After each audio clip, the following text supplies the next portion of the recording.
It is that time, folks. It is that time. How you doing, everybody? It's Wardy here, and if you couldn't tell, I'm at Beyond Ecstatic. It's again to today's Tuesday video. If you're wondering, Wardy, why exactly is this? Because we're not only breaking down the latest in Mets land, but we're breaking down how we're one major step closer to finding out where Juan Soto will be for 2025 and potentially the remainder of his career. Because a massive report came out last night stating what we're not surprised to hear, but what we expected, that yes, the Mets and other teams are finally starting to throw dollars Juan Soto's way. The big question now is A, when is he going to sign? And B, where is he going to sign? So in today's show, we're going to deep dive all the latest on that reporting. Let me see your initial reactions in the comments down below as we react together to the news that yes, we are so close to finding out where Juan Soto will inevitably be making his decision this offseason. And then from there, folks, we're going to get into Steve Cohen. Yes, Mets owner spoke publicly on the Soto sweepstakes for the first time since they have officially begun for the Mets. He did speak off record that we saw to the media during the San Antonio GM meetings not long ago, but nothing outside that has been the public eye. Now we finally have something, so we're going to touch on that and more. Make sure to smash a like and subscribe on as your first time in, folks. Let us know your initial reactions, and shout out to our amazing sponsor, as always, at BetUS, that has you covered with all your sports betting needs. Folks, if you haven't already, make sure you head over to betus.com.pa today. That way you too can use Wardy's promo code YouTube150. That way you too get a 150% bonus on your first deposit, $125 on your second and your third, up to $2,000 for all your sports betting needs. And guys and gals, as you guys can see, I hammered a massive two-leg parlay there at our daily picks, this time NBA picks, which again, you guys can tail should you wish, but please know I'm not a sports betting expert, just a diehard fan that loves to place daily bets here at BetUS. And we took the Spurs money line outright on -130 in their head-to-head matchup. And we also took the Houston Rockets there at the spread at +4 there to make sure that they cover, that they either lose by no more than 4 points or win outright. I love those odds there for both the Rockets and the Spurs, and that is a $30 bet with roughly a $100 turnout should both these teams win outright. So good luck to you all that tail these bets, but please know I'm not a sports betting expert,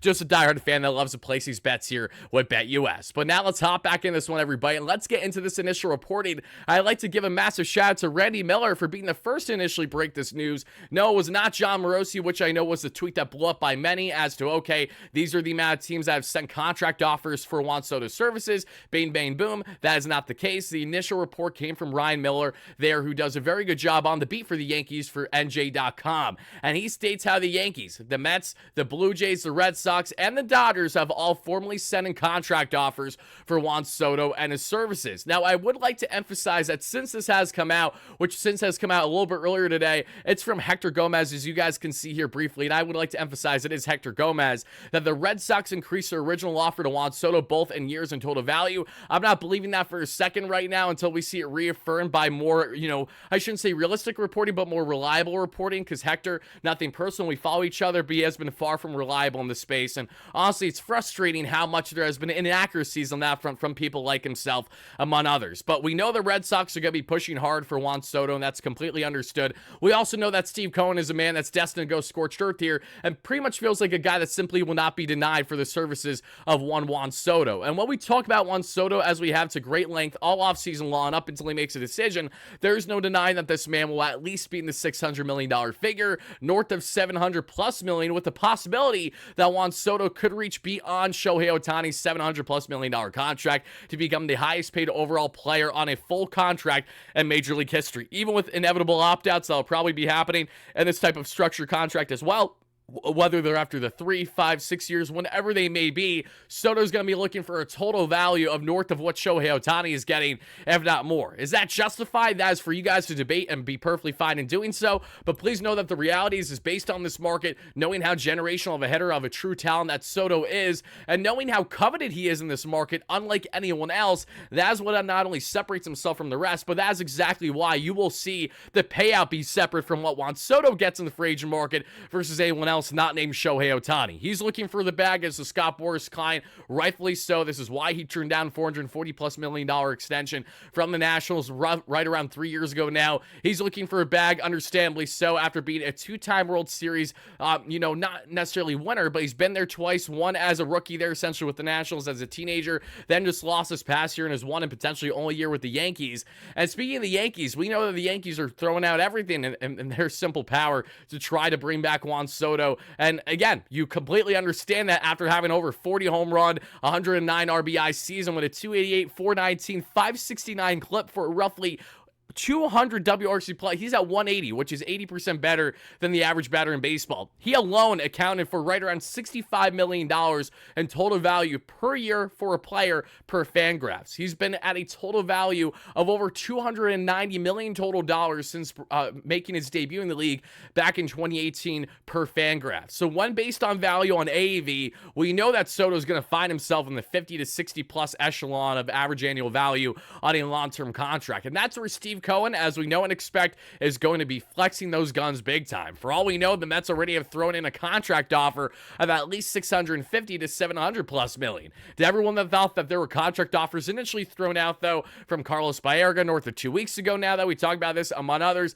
that simply ended up not holding to be true. What we do know, and even separate from what Andy Martino of SNY said on Baseball Night and Why last night, how there are no formal offers made yet, so there's no true advantages or anything like that. Well, that has since drastically changed, because right around as he said that is not long after this report from Randy Miller came out late last night. So shout out to Randy for being the first to have that report. Great job by him. And what I want to know from each and every one of you Mets fans is when do you think he's going to make a decision? And ultimately, where do you think he's going to land? I think the prospect of Soto landing with the Mets is very great. I think not necessarily that's a slam dunk to happen, but there's a reason why the Mets have been favored as heavily as they have, because until we have seen Hal Steinbrenner go out and do something he hasn't done during Cohen's tenure for the most part, with two guys going actively out of their way for one player, Juan Soto, Steve Cohen feels like a man that simply will not be bested on the dollar amount and on the term of a contract. From there, it's going to be personal preference for a player. So yes, if you want lesser money, maybe slightly higher AAV, but you're making overall lesser dollars plenty, then you go back to the Yankees. Maybe you go to a team like, who knows, the Boston Red Sox are really desperate to make a big splash. The Dodgers have thrown out a contract offer, but for all we know, it's filled with plenty of deferment. So when looking at the landscape of teams that have thrown out contract offers, and I will not denounce the seriousness, which is the Toronto Blue Jays pursuit, because it's massive. They got the entire country of Canada to offer.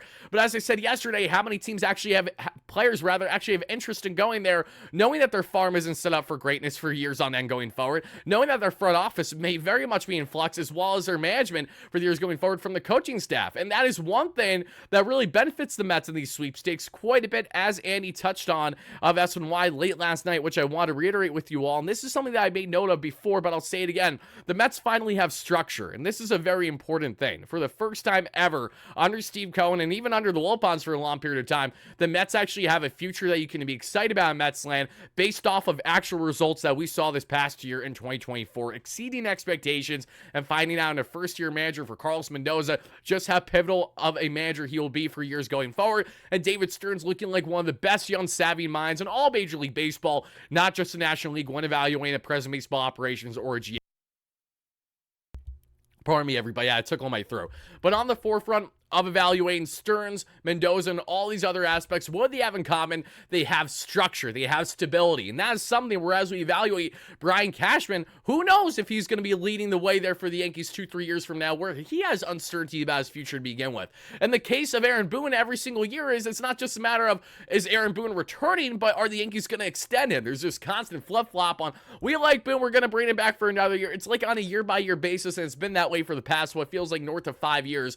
Fans have certainly been fed up with it, and I know Soto got a first-hand experience of what it's like to work with Aaron Boone, so I'm really curious to see when the dust settles with whatever decision that Juan Soto makes, what were the positives and or negatives that went in during his tenure with the Yankees? Should he either go back long-term or go to the Mets or go elsewhere because of varying reasons beyond just dollar amount? And that's the emphasis here. It is beyond just dollar amount for Juan Soto and the Mets connection. And I really appreciate the fact that we had someone like Andy, who normally does tend to throw a lot of cold water on anything positive in Mets land when they're heavily pursuing a player, didn't do that in yesterday's segment, which I found very interesting to make note of, mainly because you know the seriousness between the Mets' pursuit of Soto, between themselves, Boris and Soto's camp. You know that the Mets have an edge unlike any other ownership when trying to deal with Scott Boras' clients, as Steve Cohen has dealt with a lot in a very short period of time. They build a great relationship. They hang out there outside of baseball as is between, that being Steve Cohen and Scott Boras. So now you fast forward to all these other factors that go in hand with the Mets.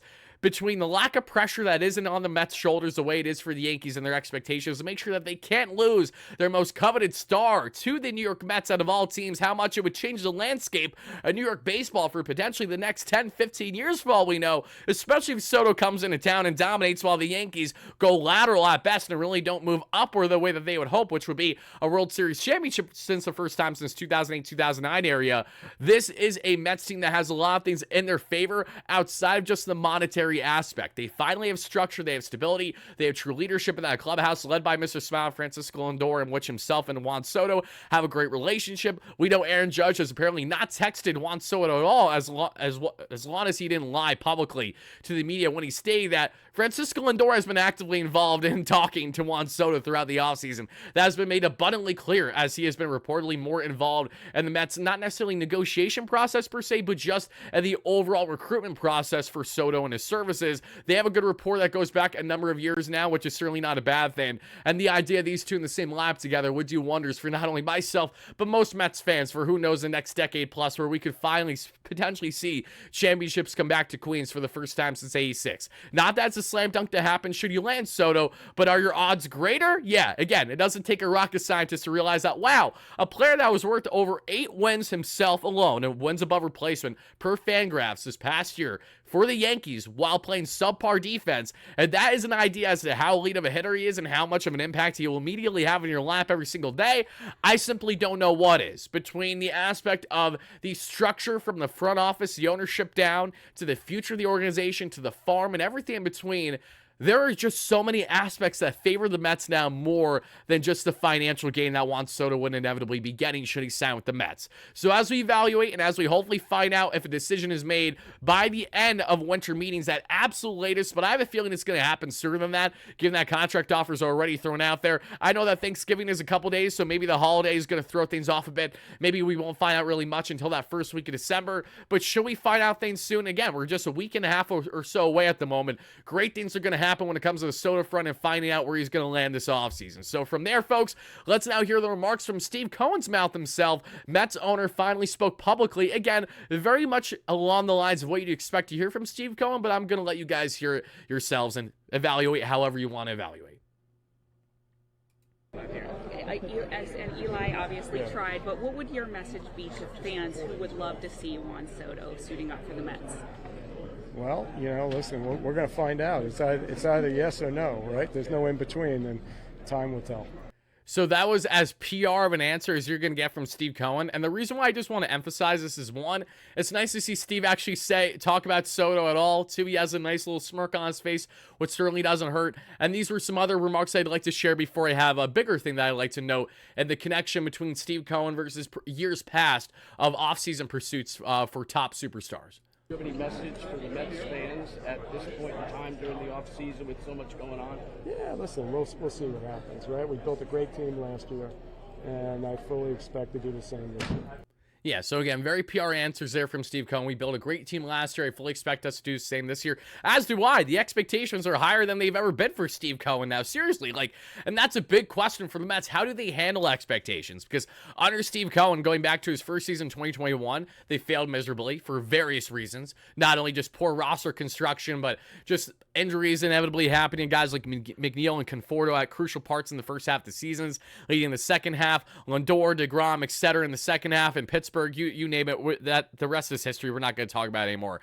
Then we get in 2022, hits 100+ wins, still falls short, falls flat of expectations when it mattered most. 2023, any and all expectations completely down the drain before the year even began, essentially. 2024, essentially the same thing throughout the first month or so of the season, and then the Mets exceed all expectations because they use that negativity as positivity, as motivation, as momentum to really get themselves in a groove and to dominate the way that they did all summer long. How did the Mets handle expectations in 2025, especially if you land Juan Soto? They're going to be greater than they've ever been for Steve Cohen, and the spotlight, while it's still going to be on the Yankees, will also to a degree shift in the Queens Flushing for Mets and everything that's going on there. So it's a big question that I'm excited and eager to find out, as this Mets team has stepped up time and time again as the underdog, but they have yet to step up as a top dog, a team that's expected to compete, a team that's expected to not only make playoffs but to have a deep playoff run each and every year. There's is no denying that regardless of what happens with Juan Soto, that expectation is still full-fledged there for 2024. Then if you add Juan Soto, the expectation is to a higher amount than I've ever witnessed as a Mets fan in my lifetime. And that's saying a lot because we've covered a lot here on the platform, but even I haven't covered a Mets team with expectations to basically be World Series or bust, where they live up to that expectation throughout the course of a season. It's only been underdogs in which they've really blossomed. Outside that, they have fallen short. Let's see if that narrative and just the overall mindset and the thought process behind the Mets and the perspective, if you will, perception rather, heading into 2025 throughout the year will be the same, if not different. But that's the latest on Steve Cohen that I want to share, folks, because it reminds me a lot of back 2 off seasons ago, January 8th, 2023. I had the privilege there of meeting Steve Cohen right around that time, so much so that my comment that got blown up from me asking Steve Cohen on the latest with Carlos Correa, because mind you, at that point, no one had been able to talk to Steve Cohen for at least a month and a half from when he verbally signed Correa during his time in Hawaii around the holidays, around Christmas or so. Then we fast forward a month later, still no decisions made. I meet him in January at a Citi Field event, and he gives me an answer that blows up that they even have in the New York Post article for a couple days that you guys can see there, which was a really cool shout out by them. But here's my initial tweet that completely blew up everything, which was, I just asked Steve Cohen what his thoughts were on Correa, and he said the following: while I can't speak on the player, I do believe we'll have a resolution soon one way or the other. Mind you, I kid you not, right around 48 hours or so after the time of getting this remark from Steve Cohen, we found out that Carlos Correa was flying to Minnesota late at night and signing with them the next day. I found out a whole night before we found out the next day that Correa was officially going back to Minnesota. I just wasn't able to talk about it publicly because I'm not the one to break news and it's not my place. So how these things work with a lot of people in the industry is when you find out this information ahead of time, you have a mutual respect where the reason why you find out is because you're not going to go out your way to babble about it and act like you're the source when you're not. So in the case of the Correa situation, sadly, that was very short-lived from what was such an exciting moment at the time for myself as a creator and a fan, and from the public perception, the Mets looking like they just slammed Carlos Correa over $300 million.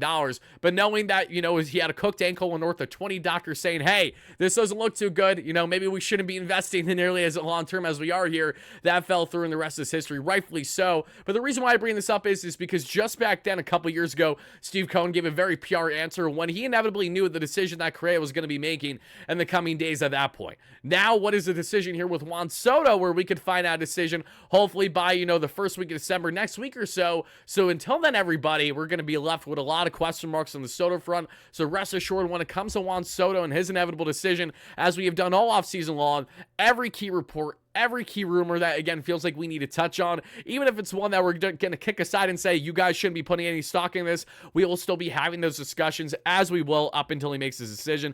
That's something that I promised you guys literally a year ago. I said that we will be doing this to a T. Fast forward a year later, and we're having a lot of great success in doing so. So thank you guys so much for the support. I hope you guys have been enjoying the latest Juan Soto updates. I look forward to more Mets content here on the platform, as there's a great chance that we will be live later this evening, potentially with a special guest. So be on the lookout for that, folks. Breaking down more on Juan Soto and the latest for the Mets, and obviously any signings, news, big trades, rumors, you name it, we will cover here as we always do at WardyNYM. Thank you guys for watching. Let us know your big takeaways in the comments down below from the latest on the contract offers officially sent Juan Soto's way, and I'll see you guys again real soon. Let's go Mets, baby. Peace out.